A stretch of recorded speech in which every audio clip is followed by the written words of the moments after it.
Hello and welcome to World Insight with me, Tian Wei, coming to you live from Beijing on CGTN. Coming up on today's program, South Korean President Moon Jae-in has begun his state visit to Beijing. Can he repair relations with China while retaining commitments to the U.S.? China commemorates the 80th anniversary of the Nanjing Massacre. How has the world, including Japan, reflected on today's designation as a National Memorial Day for China?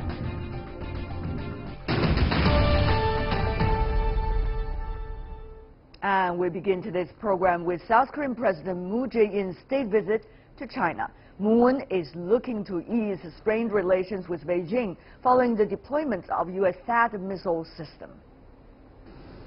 Moon's four-day trip is expected to see discussions on the DPRK nuclear crisis. Ahead of his visit, he sought to normalize ties with Beijing, which feels threatened by the THAAD deployment. Beijing has since pressed for talks to peacefully resolve the crisis. President Moon Jae-in highly values the relations with China since he took office. The South Korean government said the two countries have reached some periodical consensus on the THAAD deployment.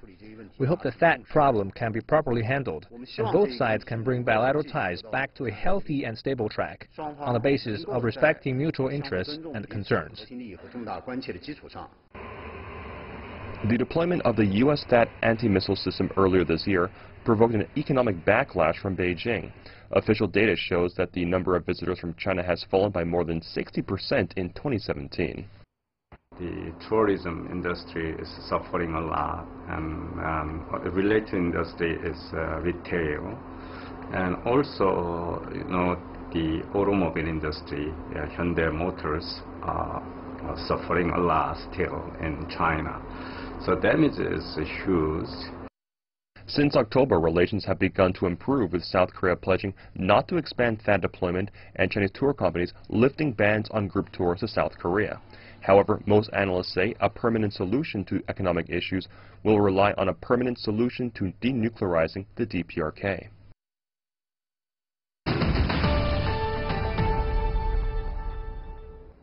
For more on South Korean President Moon Jae-in's first state visit to China, we are joined in our Beijing studio, Yang Xiyu, Senior Fellow at the China Institute of International Studies. Sir, welcome back to our program.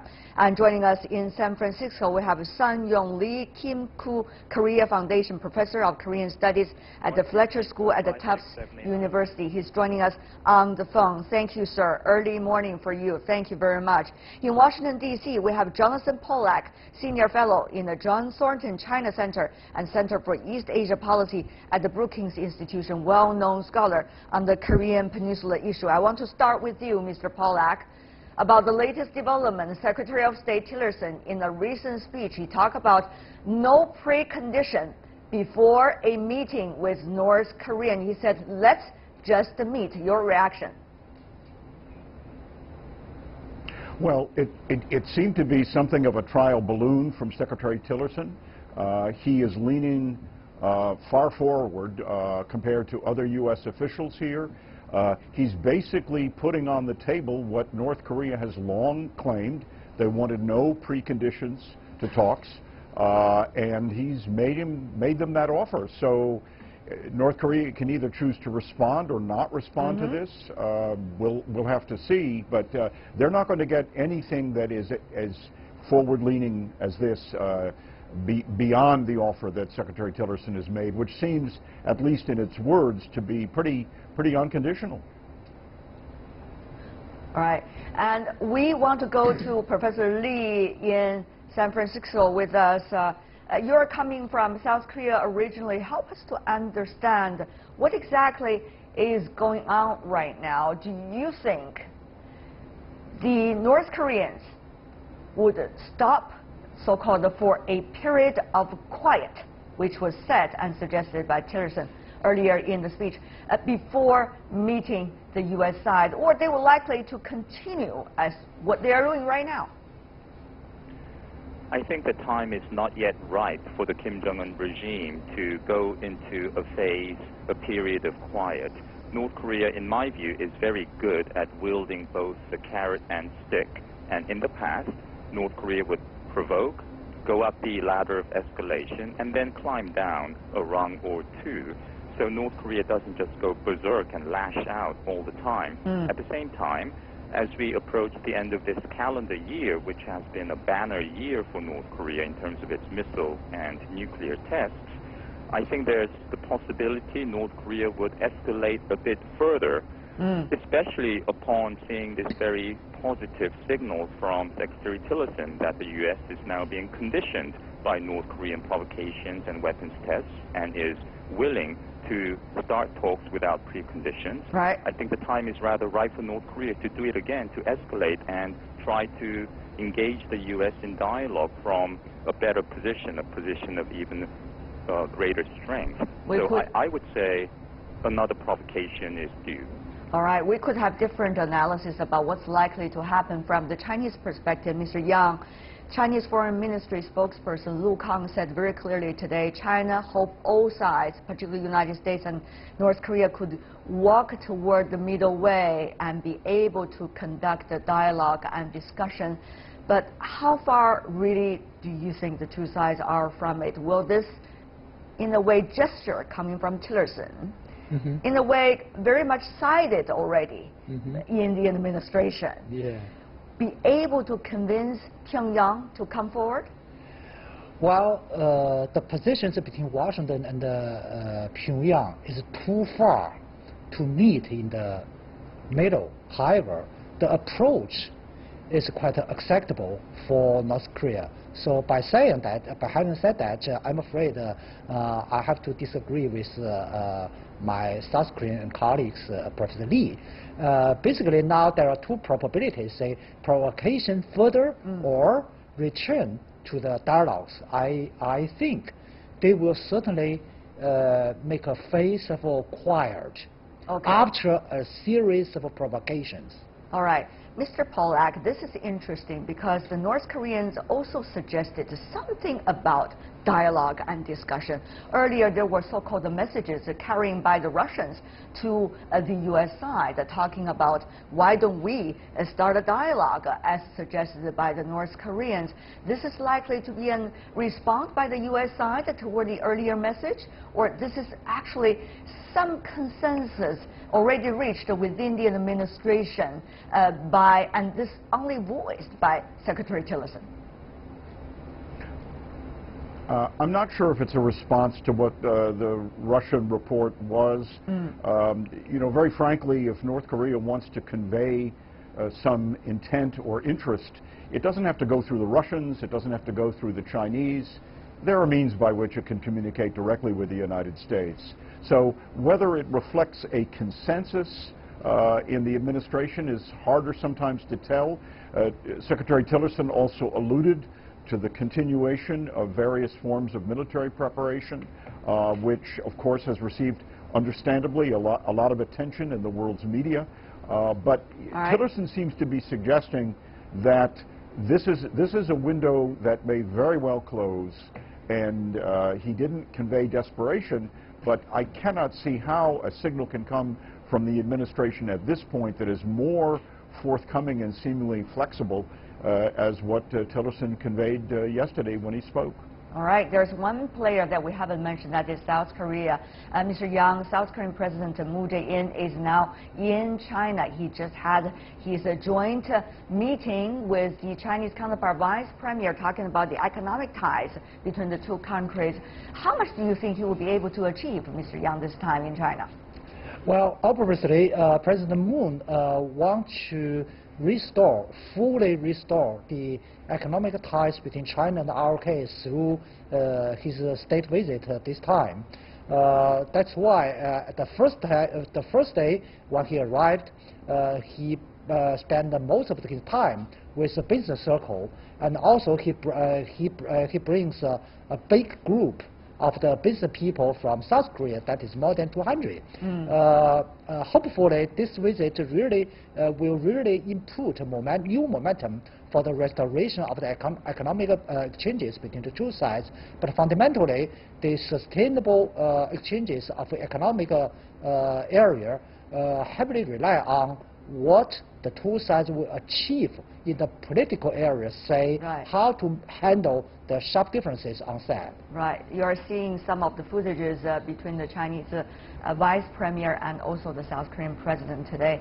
But the strained bilateral ties have been eased, some suggest, between the two countries after China and South Korea reached an understanding over the deployment of THAAD, as Seoul agreed to maintain the so-called 3 noes. What are the 3 noes? Take a look at this. Referring to Seoul's promise not to add additional THAAD missiles, not to join the U.S.-led missile defense system, nor enter any trilateral military alliance with the United States and Japan. That's the 3 noes promised by Seoul to China. Professor Lee, how well do you think our professor on the phone be able to carry out South Korea all these 3 noes? Will there be opposition coming from its longtime ally, the United States? Well, we know the U.S. is not entirely pleased about these developments, although I would say these 3 noes, so-called, are no radical departure from existing stated South Korean policy.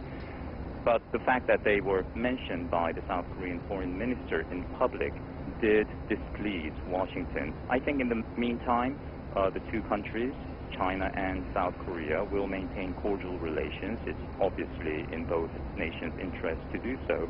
And South Korea is torn between the two big powers, the U.S. and China, and especially this President, Moon Jae-in, has talked about so-called balanced diplomacy vis-a-vis Washington and Beijing, and of course his deceased boss, former boss, President Roh Moo-hyun, when Moon Jae-in was his chief of staff, pursued a policy of equidistance between the U.S. and China. So Moon Jae-in is quite favorably disposed towards China, and I'm sure President Xi will dazzle the visitor with opulence and hospitality, as the Chinese have been doing for thousands of years. At the same time, we know that North Korea tends to rain on China's parade. North Korea this May shot off an intermediate-range ballistic missile as China was about to unveil the One Belt Forum, and then in September, as China was hosting the BRICS Forum, North Korea tested a hydrogen bomb.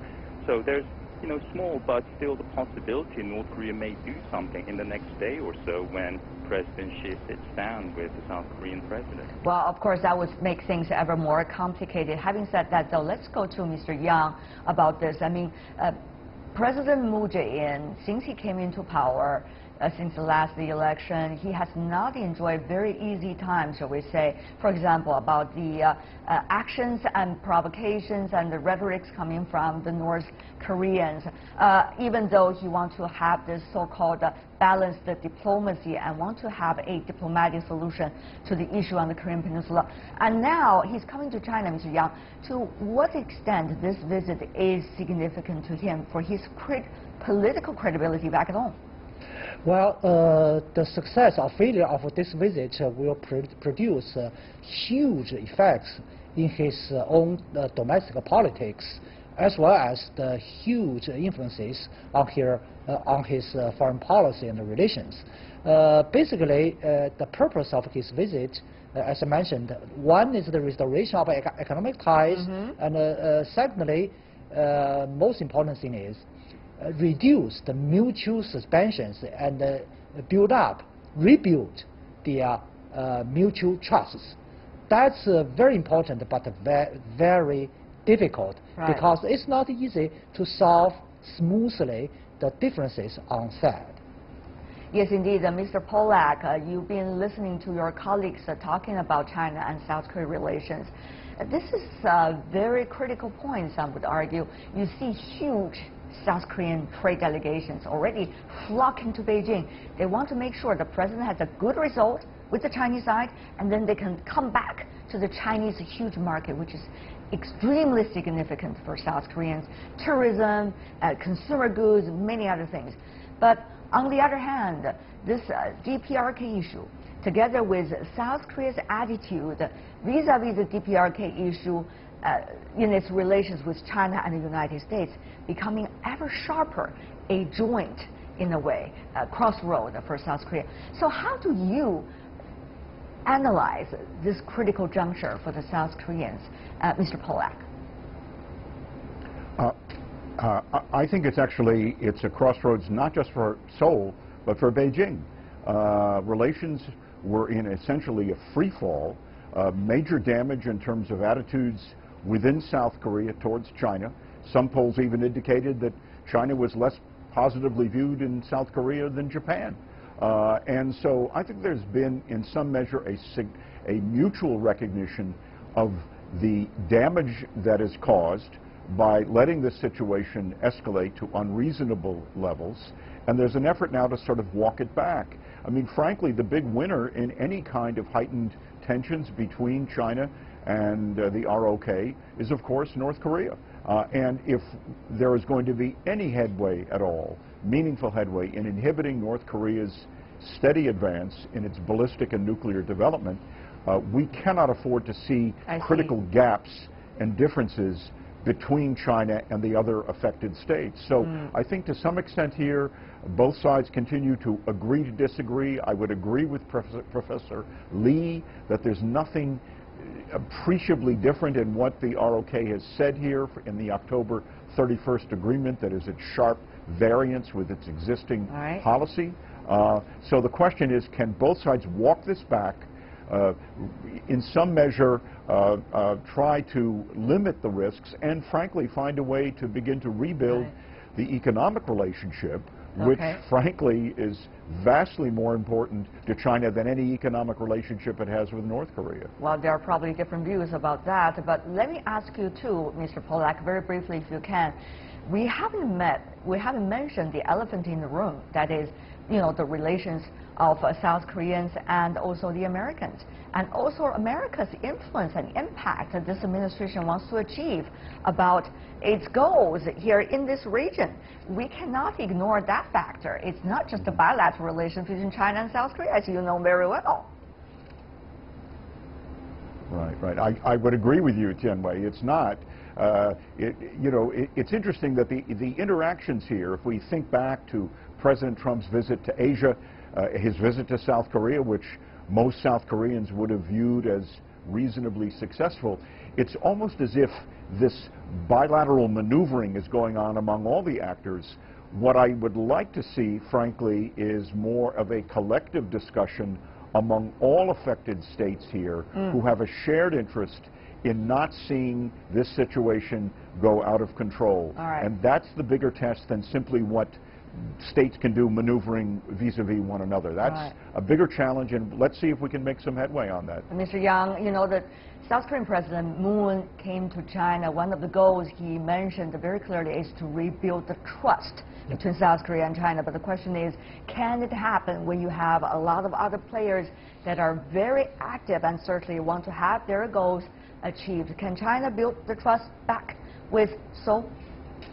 I think the answer will be very complicated. On one hand, both China and South Korea really want to rebuild the mutual trust. On the other hand, the sad issue is not the one only between the two countries. Behind the South Korea and China, there are another two big players. One is the United States, the other is the North Korea. I really agree with Dr. Pollack's assessment to say the winner of the sharp differences between ROK and China will be North Korea. And so that's a interactions in the dynamics among the four parties. I believe the two countries, China and South Korea, will make constant efforts to rebuild the trust. But on the other hand, it will take time in the interaction, of course. Okay, at this point, gentlemen, the three of you coming from China, the United States, and Professor Lee, of course, originally coming from South Korea.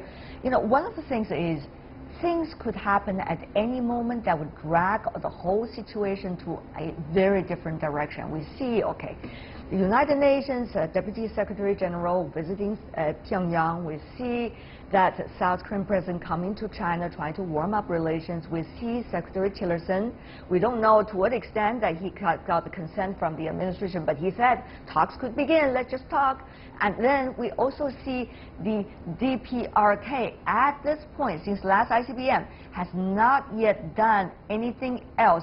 But will this eventually go into the tunnel eventually because another provocation coming from any side? Professor Lee, I want to go to you first, very briefly, sir. Well, President Moon, in trying to cozy up to President Xi ahead of their meeting tomorrow, spoke today on the occasion of the 80th anniversary of the Nanjing Massacre, how the South Koreans feel a deep sense of kinship with the Chinese, and the two nations have a shared history of misery, suffering at Japanese imperialism. He spoke of a joint anti-Japanese resistance. So my point here is, the party that's not very happy right now and a bit nervous is Japan, because whenever South Korea shifts closer to China, Japan grows a little nervous. And we've seen that because of the common bond of Japanese suffering at Japanese imperialism. South Korea and China in 2013 and 2014 were inching ever so more closely to each other and talking about Japan's whitewashing of history. So Japan is a factor here, and probably Prime Minister Abe may not be disposed toward attending the Winter Olympiad hosted by South Korea less than 2 months from now. And Mr. Moon is trying to persuade President Xi to visit South Korea in February and to create this atmospherics of peace and dialogue. Will North Korea go along with it? At some point, but I think the time is still quite right for North Korea to escalate a little further and then climb down the ladder of escalation and create an entirely different dynamic. Right. There are a lot of things that's likely to happen from now until the time of spring. We're in very different countries as we speak. Mr. Pollack, what about your assessment? Do you think things are getting ever more sophisticated and even more complicated, as Professor Lee just mentioned, because there's another player, Japan. There could be another player like Russia. So what exactly do you think is the way forward at this point, Professor Pollack?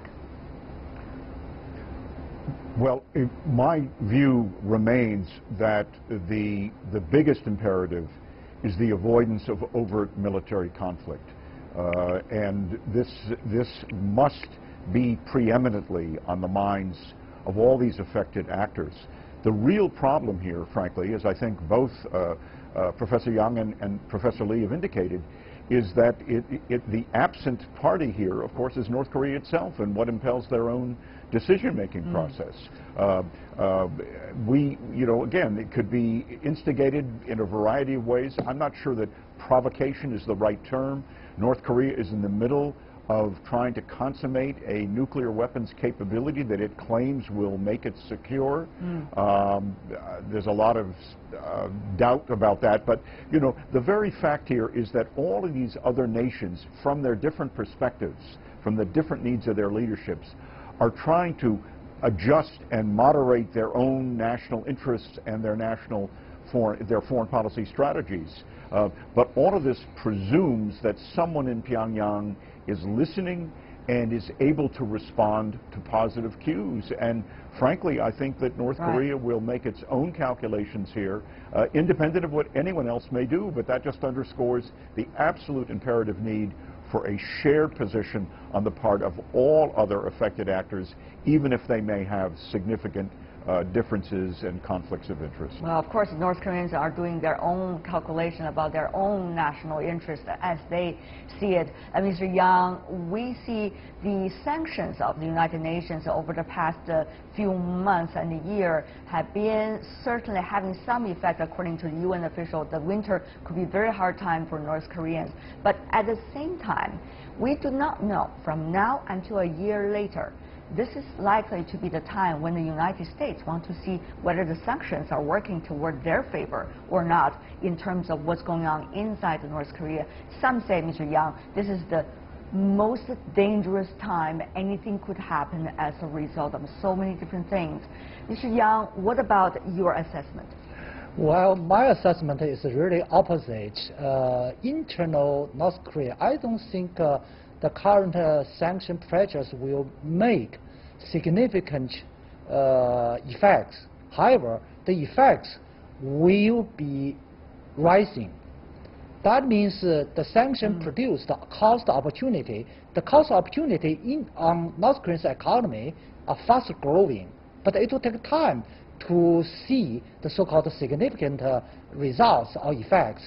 Not a matter of months, but a matter of years. And on the peninsula, as I mentioned, North Korea will certainly change their tactics from the provocative towards mild manner to seek for improvement of relations and dialogues with the U.S. and ROK and so on. All right, I got it. Very complicated situation, but we want to thank the three of you gentlemen joining us through satellite and also on the phone. Sun Yong Lee on the phone with us in San Francisco, Yang Xu in Beijing, Jonathan Pollack in Washington, D.C. Really appreciate gentlemen for being with us. And you're watching World Insight with me, Tian Wei. Still to come on our program. China commemorates the 80th anniversary of the Nanjing Massacre, has designating today as a National Memorial Day, promotes the awareness of China's suffering in World War II. And what about the future?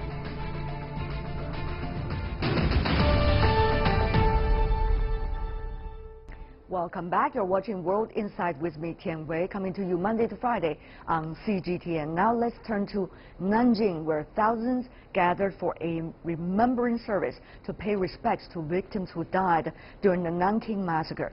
Today is the 4th National Memorial Day. 80 years ago, on December the 13th, 1937, Japanese troops invaded Nanking and launched 6 weeks of indiscriminate killing and extreme torture. Before we go to our panel, let's take a look at this background story.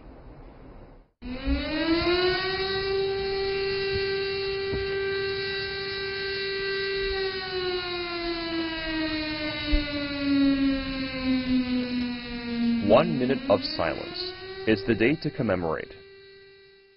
Chinese President Xi Jinping and other leaders, along with thousands of people, including survivors of the massacre, soldiers, veterans, foreign friends, and school children, attended the National Memorial Day ceremony. December 13th was designated as a National Memorial Day for the victims of the Nanjing Massacre in 2014, and this year marks the 80th anniversary of the massacre. Yu Zhengsheng, chairman of the National Committee of the CPPCC, delivered a keynote speech.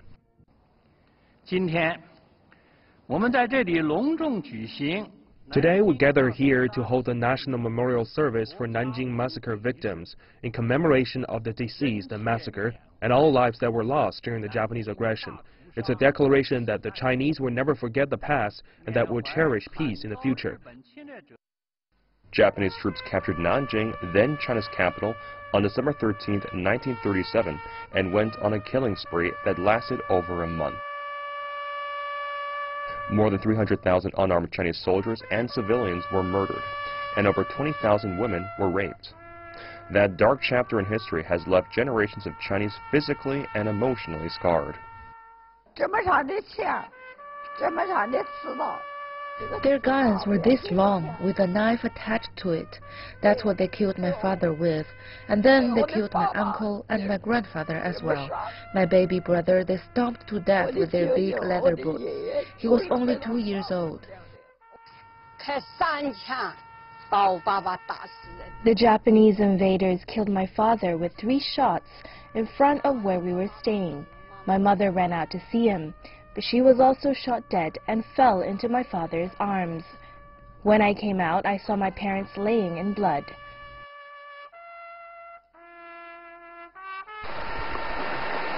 "80 years have passed, but the history remains rooted in Chinese people's minds. For the survivors, their loved ones will never come back. Their memory of that winter will never fade."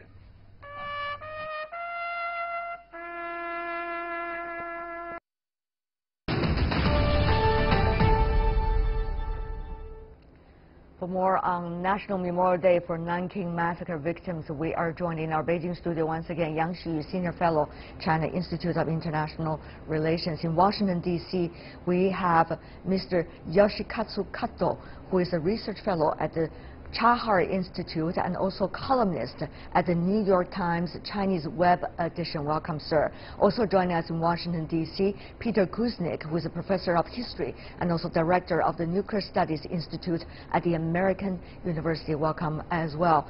First of all, I want to make very clear why we are having this discussion, gentlemen.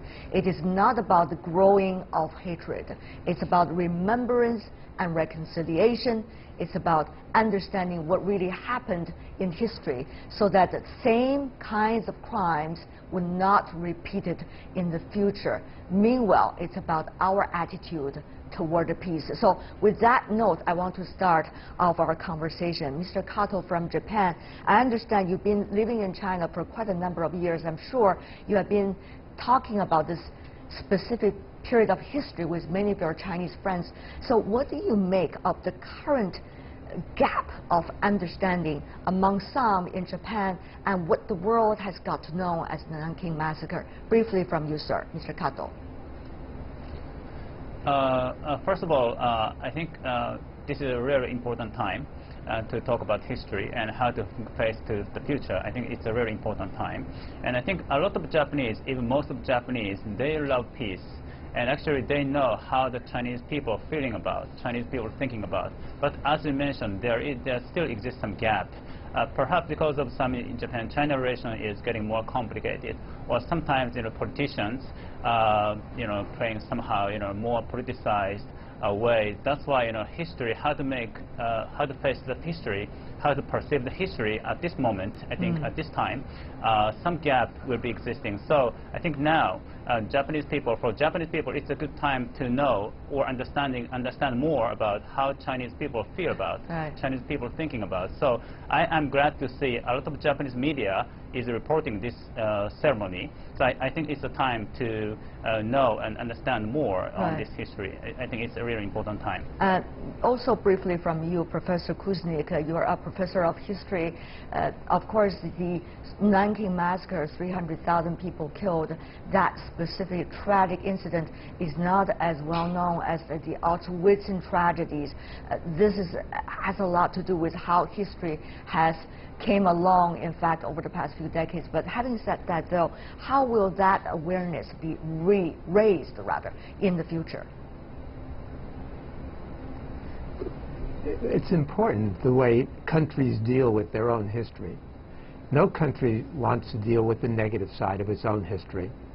No country wants to deal with the atrocities that its people have committed.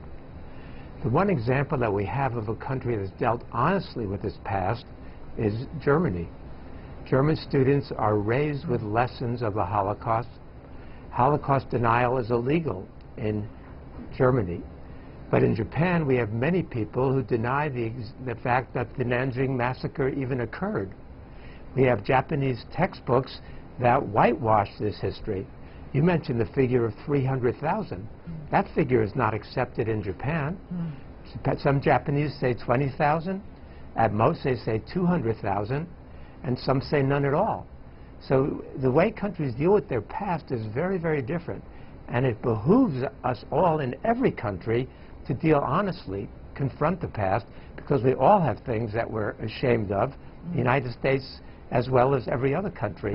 But Japan has done a very poor job, and the problem is that Shinzo Abe, the Japanese Prime Minister, has been in the forefront of those who want to whitewash and deny Japanese history at the same time that he's pushing for the remilitarization of Japan, and that makes a corrosive and dangerous combination that the Chinese people are correctly responding to.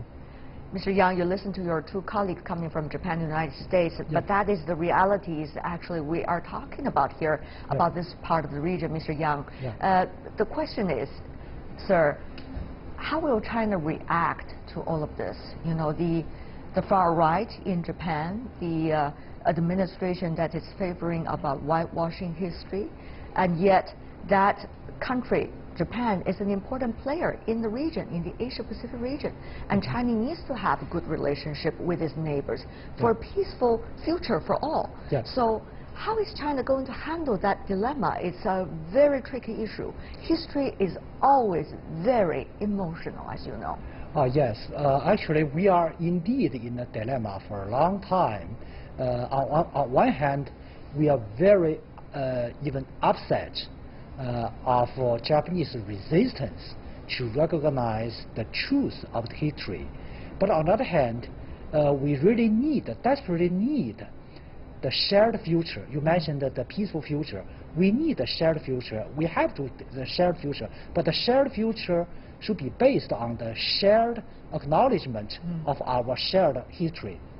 Frankly speaking, that dark page of the history shared by China and Japan. We need to have the common sense and the common acknowledge and the common value about that dark page of the history.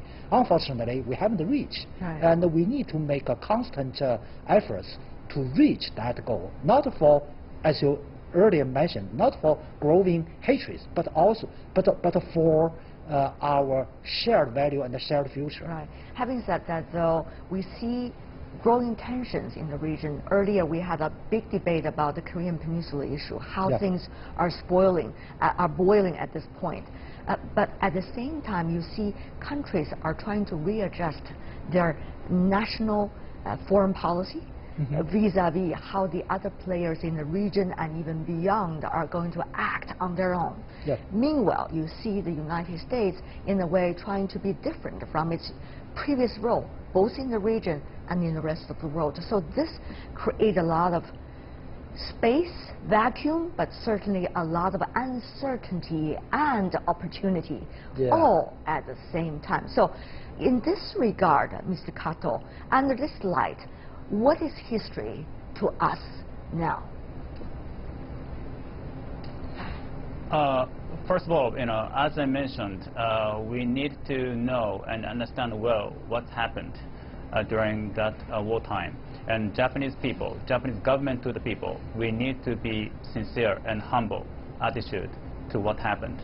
And now, what we are talking about is not only the history, but the perception to the history. So as Mr. Yang mentioned, we need to communicate and share and our perception to the history at this moment. In this dimension, I think, as you mentioned, there is some gap. How to perceive the history. So I think in terms of this, I think now we need to have more communication, and we need to know, as a Japanese, we need to know how the China on the national level, what they are emphasizing and what they feel about that. So this is the process of reconciliation. So it's a very important time in terms of facing to the future, and Japan-China relationship is very important, and we need to take a responsibility for regional stability and peace. So this is what I'm thinking about. I see. Professor Kuznick, what I'm talking about earlier is different layers of uncertainty. The uncertainty about different understandings of the history and acceptance of what really happened. Another layer of uncertainty in the region with some of the hotspot issues. Another layer is all the players in the region and in the rest of the world are now changing their roles in the world and try to adjust themselves as a result of how others would act and react.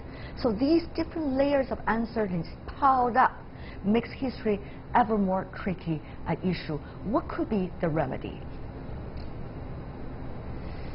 Well, the first thing we need to do is begin to see the world through the eyes of our adversaries. People have very different perceptions. It gets down to the individual level, and it gets down to the national level.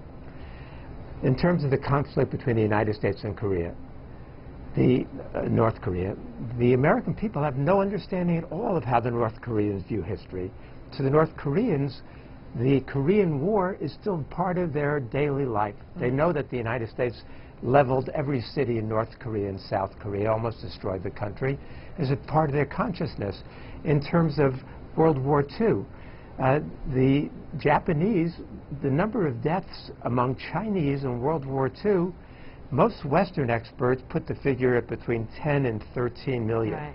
but the Chinese officially say 35 million.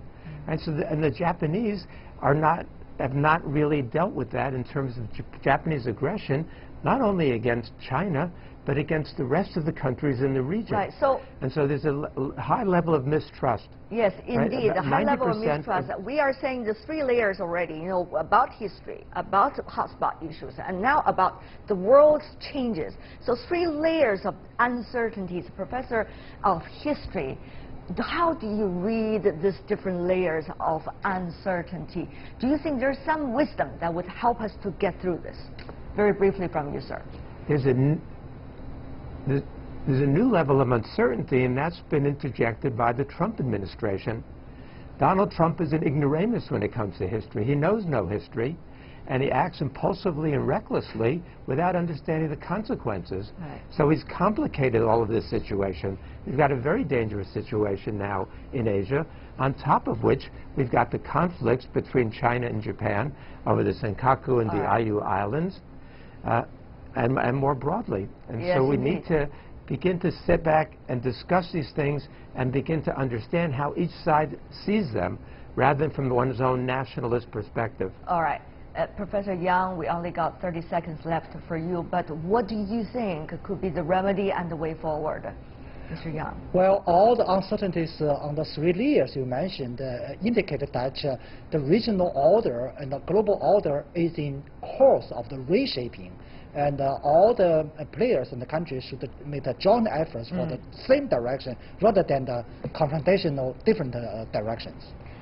Even though our time is very limited for this time, I'm sure the discussion of history and certainly our shared future will be very much the future topics for our show. But for now, thank you so much to Yang Xiyu, Yoshikazu Cottle, and Peter Gusnick. With that, we're coming to the end of today's program. If you'd like to see more, try to find us World Insight CGTN into your search engine or check out our YouTube channel. Follow us on Twitter, Facebook, and Sina Weibo. From me, Tian Wei, and everyone on the World Insight team, thanks for watching, and tune in again next time for insights across China and around the world. Good night.